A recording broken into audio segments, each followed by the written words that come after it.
اور اس بیت المعمور کے گرد 70,000 فرشتے روزانہ طواف کرنے کے لیے آتے ہیں اور اس بیت المعمور کا طواف کرتے ہیں.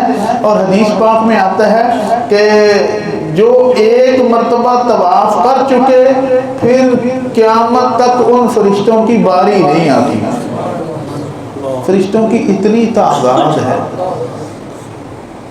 یہاں تو خوش قسمتی ہے، خوش نصیبی ہے، خوش بختی ہے کہ ایک دفعہ ہم جائیں بیت اللہ، پھر دل چاہتا ہے دوسری مرتبہ چلے جائیں، پھر اللہ نے گنجائش اور فرصت دی عمرے کے لیے پھر چلے جائیں، پھر اللہ پاک نے حج کے لیے بلایا پھر چلے جائیں.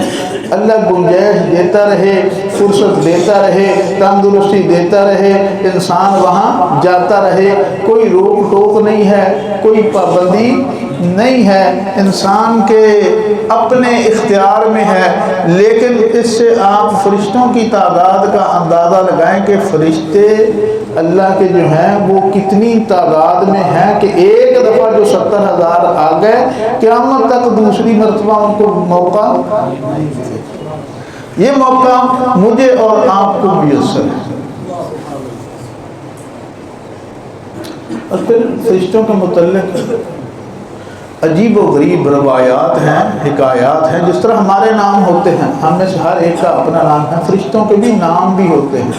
جیسے ہاروت اور ماروت کا نام سورۃ بقرہ کے اندر فرشتوں کا آیا، اور جبریل جو اللہ کے نبیوں پر وحی لانے والا فرشتہ ہے، اور میکائیل جو حضور علیہ الصلوۃ والسلام کا کچھ عرصے تک دوست بھی رہا، اور پھر وہ فرشتہ یہ ہوائیں چلاتا ہے، بادلوں کا نظام، ہواؤں کا نظام جو ہے جس کے سپرد ہے اس کا نام کیا ہے؟ میکائیل.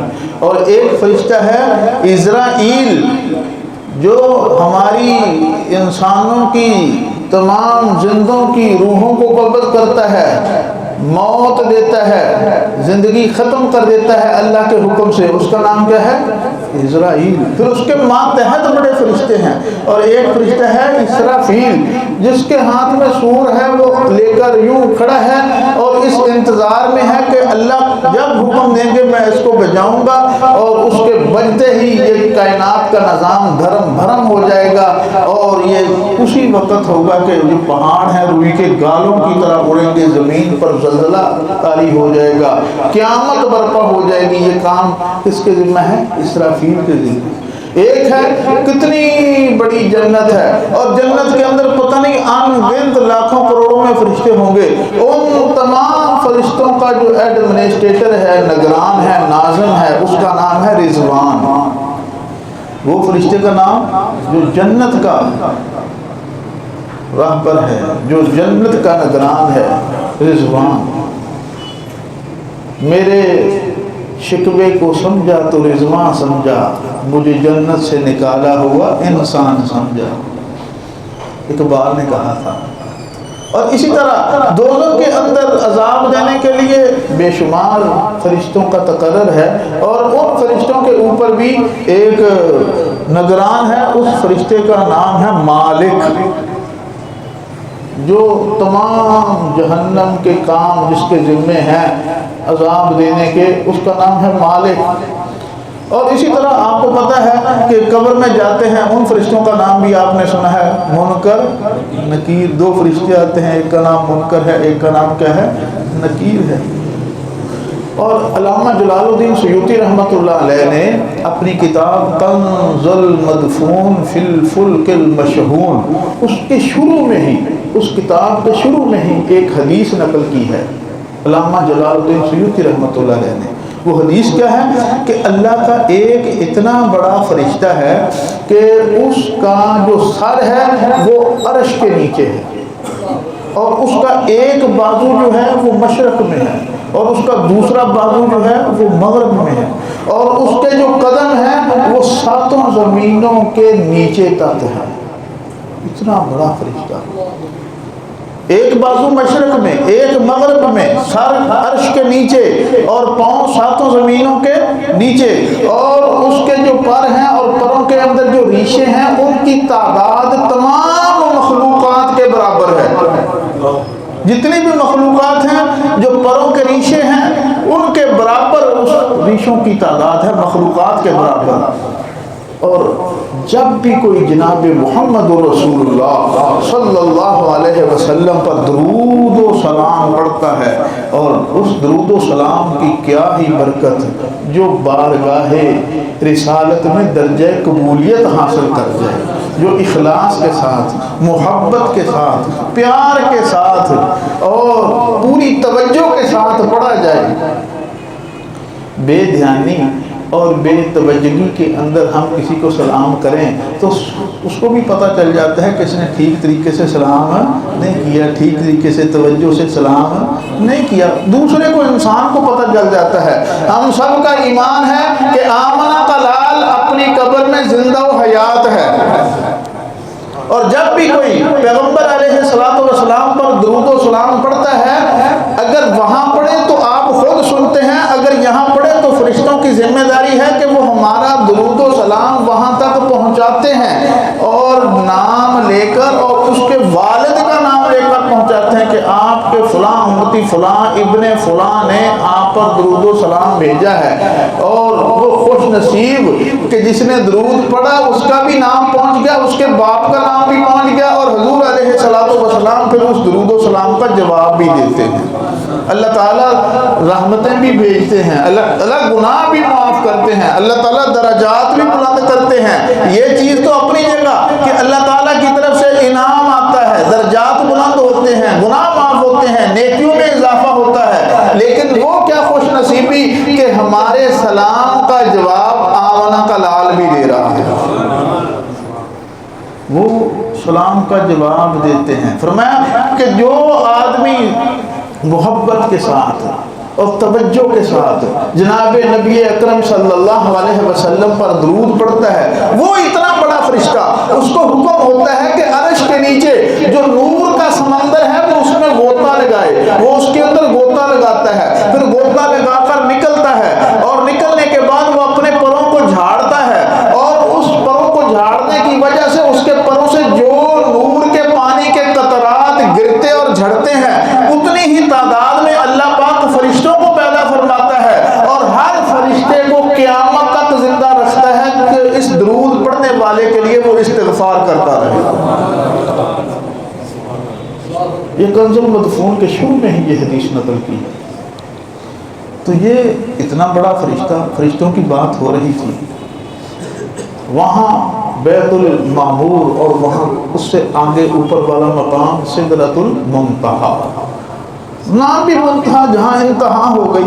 انتہا ہونے کا کیا مطلب؟ سدرۃ المنتہا کہ یہاں نیچے سے کوئی بھی مخلوق، اس کی حد بندی، حدود وہ ہے، سرحد وہ ہے، اس سے اوپر نہیں جا سکتے.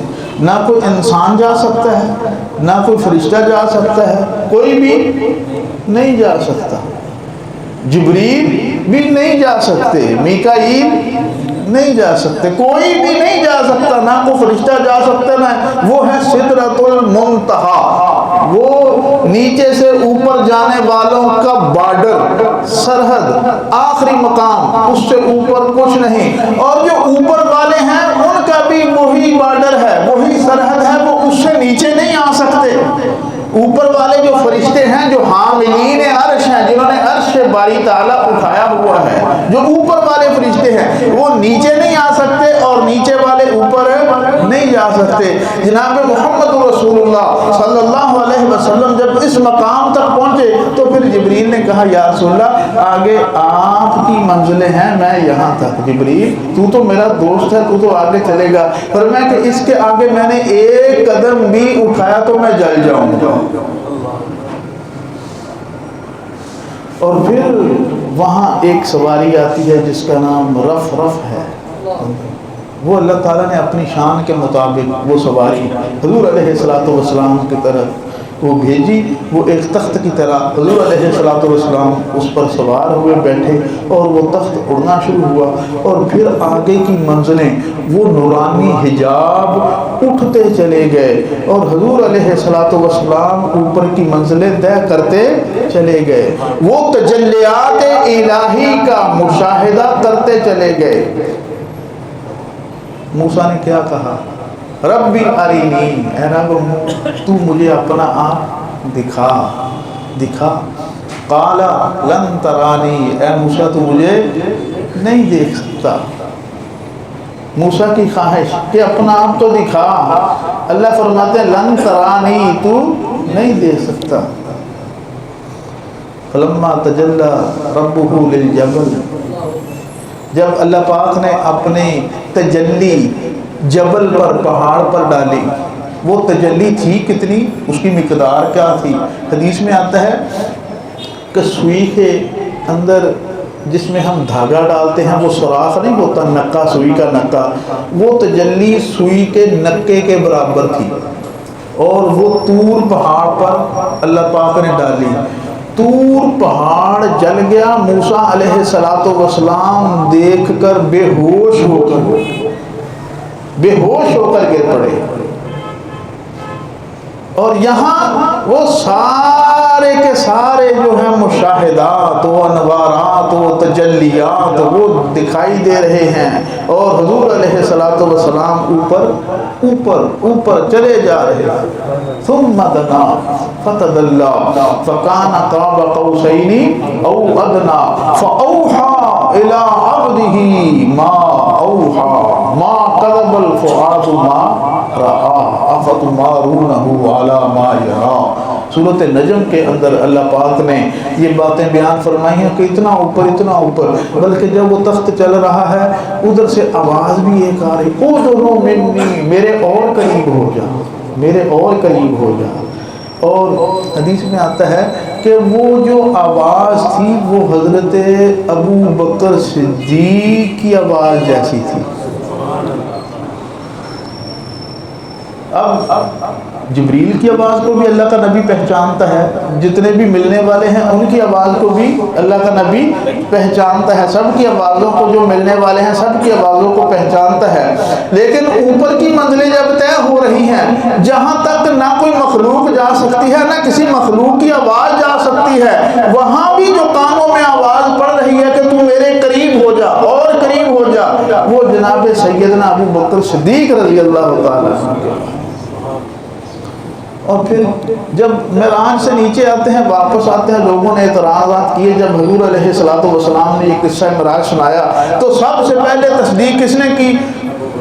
فرمایا کہ یہ بات کون کہہ رہا ہے؟ لوگوں نے ابو بکر صدیق سے بات کی نا کہ یہ تیرا دوست کیا کہہ رہا ہے. فرمایا کہہ کون رہا ہے؟ کہنے لگے محمد بن عبداللہ کہہ رہا ہے. ہم محمد الرسول اللہ تو وہ مانتے نہیں تھے، آپ کا دوست محمد بن عبداللہ کہہ رہا ہے کہ میں راتوں رات مسجد اقصیٰ بھی گیا، مسجد اقصیٰ سے آسمانوں تک بھی گیا، وہاں کے میں نے مشاہدات بھی کیے، میں نے انبیاء کی امامت بھی کی، اور راتوں رات میں واپس بھی آ گیا. فرمایا کہ اگر وہ کہہ رہا ہے میں ابو بکر اس کی تصدیق کرتا ہوں، وہ صحیح کہہ رہا ہے. اسی دن سے جناب محمد رسول اللہ نے ابو بکر کا لقب رکھا صدیق.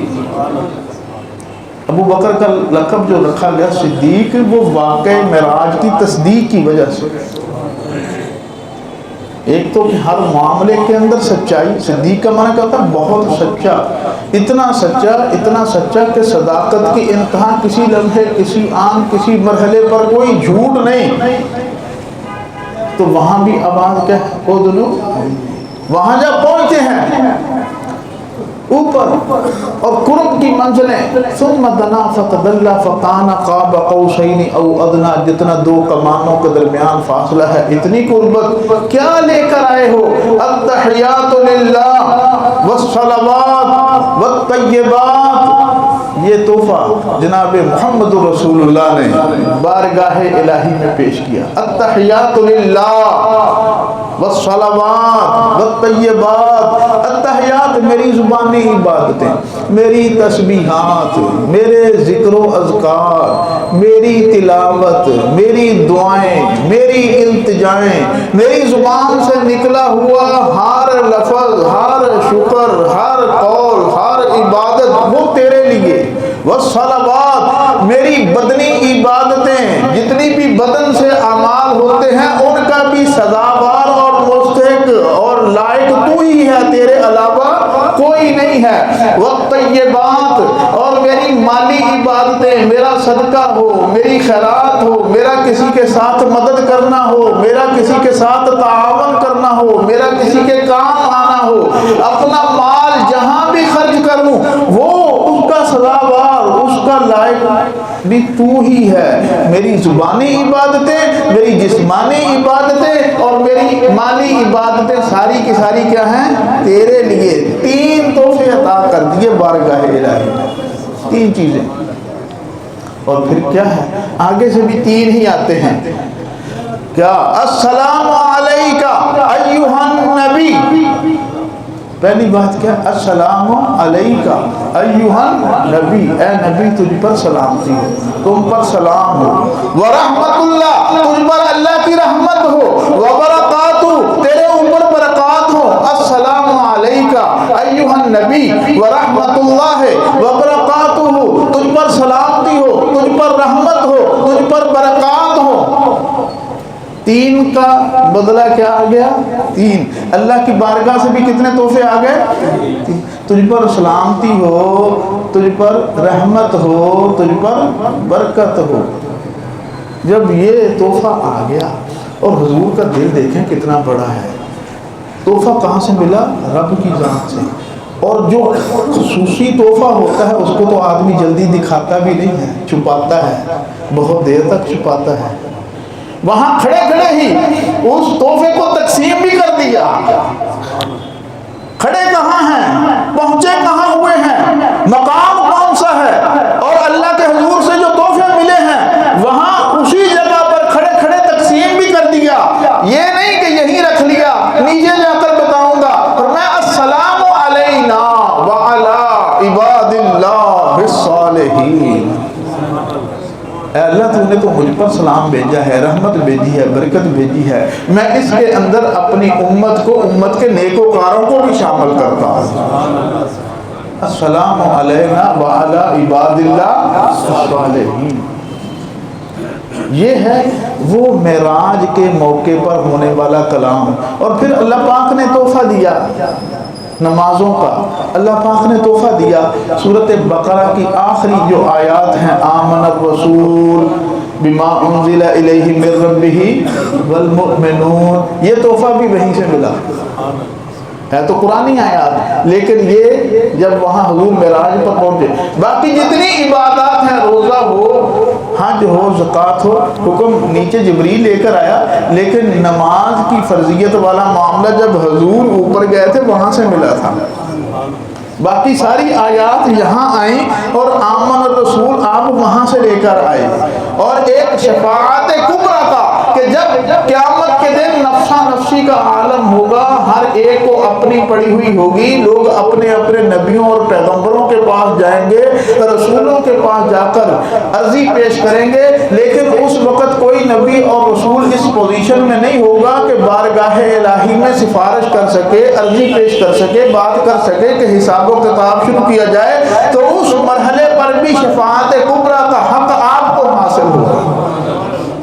آپ التجا کریں گے، آپ درخواست پیش کریں گے تو اللہ پاک حساب و کتاب کا نظام شروع فرما دیں گے، اسی وقت لگا دیں گے حساب و کتاب۔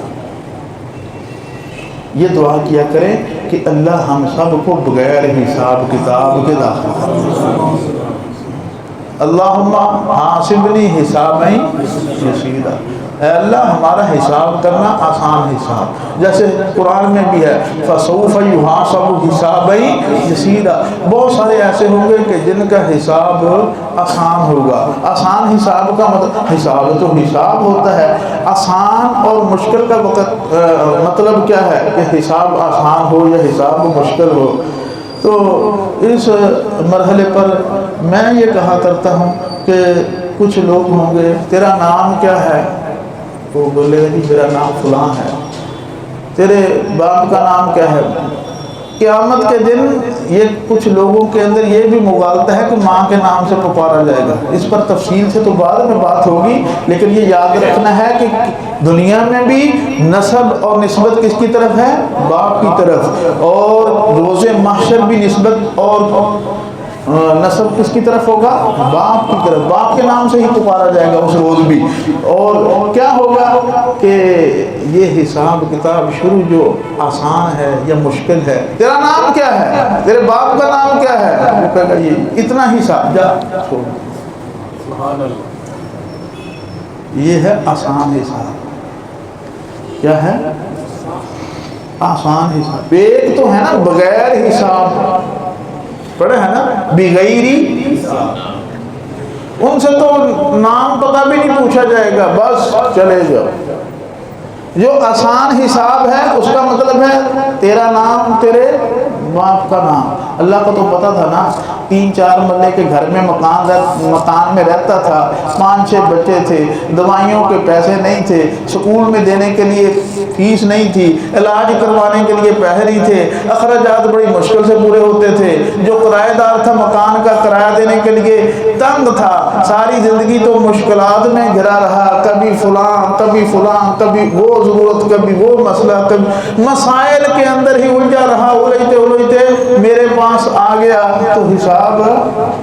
تو جس کی 4 کنال کی کوٹھی ہے، جس کے پاس کو 8-10 گاڑیاں ہیں، جس کی مل ہے، جس کے کارخانے ہیں، جس کی جو بینک بیلنس ہے کروڑوں اربوں میں ہے، حساب کے لیے تو وہ کھڑے ہونا عمرہ، اور جن کا آسان حساب ہے چھوٹا سا نام بلدیت، جاؤ۔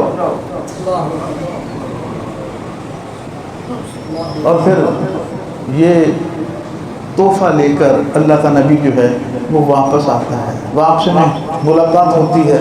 جاتے ہوئے تو حضرت ابراہیم نے ایک حضور علیہ السلام کو بات فرمائی تھی، اے محمد صلی اللہ علیہ وسلم، جا کر میری امت کو سلام پیش کر۔ حضرت ابراہیم فرماتے ہیں جا کر اپنی امت کو میرا سلام پیش کرنا، اور ان سے کہنا کہ جنت ایک چٹیل میدان ہے، تم نے اس جنت کے چٹیل میدان میں محلات خود تعمیر کرنے ہیں، باغات خود لگانے ہیں، نہریں خود جاری کروانی ہیں، جو کچھ بھی جنت کی تعمیرات ہے وہ تمہارے اعمال کی بدولت وہاں بنتا چلا جائے گا۔ اور پھر ملاقات واپسی پر حضرت موسیٰ سے، اور موسیٰ علیہ السلام فرماتے ہیں کیا لے کر آئے ہو، کیا ملا ہے بارگاہ الہی سے؟ 50 نمازوں کا تحفہ لے کر آیا ہوں۔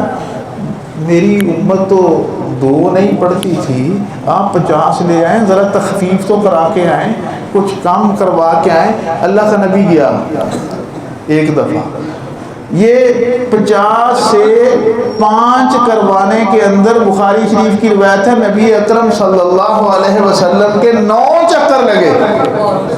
کتنے چکر لگے؟ اور بار بار 9 چکروں کے اندر مشاہدات، انوارات، تجلیات، اللہ کا دیدار، ہر ایک چیز سے بہانہ مند ہوتے رہے۔ اور شاید یہ بہانہ تھا بار بار ملاقات کا، بار بار ملانے کا۔ اور پھر جب 5 رہ گئی فرمایا کہ لے کر 5 جا رہا ہے، جو پڑے گا ثواب 50 کا ہی ملے گا، لے کے 5 جا رہا ہے، ثواب 50 کا۔ اور حضور علیہ السلام جب جا رہے تھے نا آسمانوں سے، آپ نے دیکھا کہ ایک آسمان پر فرشتے ہاتھ باندھ کر کھڑے ہیں، قیام میں کھڑے ہیں، دوسرے آسمان پر دیکھا کہ فرشتے رکوع میں ہیں اور وہ رکوع میں ہی ہیں، تیسرے آسمان پر دیکھا کہ فرشتے سجدے میں ہیں، وہ سجدے میں ہیں، چوتھے آسمان پر دیکھا کہ فرشتے تشہد میں ہیں اور وہ تشہد میں ہی بیٹھے ہیں، پھر اس طرح اگلے آسمان پر دیکھا جو فرشتے ہیں وہ تسبیحات کر رہے ہیں، اس سے اوپر آسمان پر دیکھا فرشتے استغفار کر رہے ہیں، وہ استغفار ہی کیے جا رہے ہیں، اس سے اوپر دیکھا جو فرشتے ہیں وہ دعا کر رہے ہیں، وہ دعائیں کر رہے ہیں۔ اللہ کے نبی کو فرشتوں کی یہ ادائیں بہت پسند آئیں، ان کا یہ طریقہ بہت پسند آیا۔ اللہ نے حضور کی پسند کو پرو دیا، فرشتوں کے سارے معاملات اور عبادات کو نماز میں بند کر دیا اور یہ تحفہ دے دیا۔ اور اس سے ہٹ کر بھی مخلوق کے اندر جتنی بھی مخلوقات ہیں ساری کی ساری اللہ کی عبادت کرتی ہیں، ہر عبادت کی، ہر مخلوق کی عبادت کا اپنا رنگ ہے، اپنا طریقہ ہے۔ جتنی بھی مخلوقات کی عبادات ہیں ان تمام عبادات کے مجموعے کا نام نماز ہے۔ ساری عبادات کو اکٹھا کر لو، ساری عبادات کو جمع کر لو، ان تمام کے مجموعے کو اگر اکٹھا کر کے دیکھو گے تو وہ کیا نظر آئے گی؟ نماز نظر آئے گی، جس کے اندر قیام بھی ہوگا، رکوع بھی ہوگا، سجدہ بھی ہوگا، تشہد بھی ہوگا، درود بھی ہوگا، تسبیح بھی ہوگی، استغفار بھی ہوگا، دعا بھی ہوگی، تلاوت بھی ہوگی، یہ سب کچھ کس میں ہوگا؟ نماز میں ہوگا۔ رکھ دیا. فرمایا کہ جو فجر کی نماز پڑھو گے تو رزق کے اندر برکت ہوگی, تنگی نہیں آئے گی. فجر کی نماز پڑھو, فجر کی نماز پڑھو گے چہرے پر نور آئے گا, روشنی آئے گی. فجر کی نماز پڑھو گے نورانیت پیدا ہوگی, ایمان کے اندر حلاوت اور چاشنی پیدا ہوگی. ظہر کی نماز پڑھو گے رزق دوڑتا ہوا آئے گا, کاروبار میں برکت ہوگی. عصر کی نماز پڑھو گے جسم تندرست و توانا رہے گا اور بہت خطرناک بیماریوں سے بچے رہو گے. مغرب کی نماز پڑھو گے اولاد کی نافرمانی سے بچ جاؤ گے, اولاد نافرمان نہیں ہوگی. عشاء کی نماز پڑھو گے تو سکون ہوگا, سکون کی نیند آئے گی, ہر طرف سے آرام اور سکون کی ہی خبریں ملیں گی. یہی ہمارے بڑے بڑے مسائل ہیں جو اللہ پاک نے اس نماز کے اندر رکھ دیا. الصلاۃ معراج المومنین, اے آقا تیری معراج کہ تو عرش اعظم تک پہنچا اور میری معراج کہ میں تیرے قدم تک پہنچا.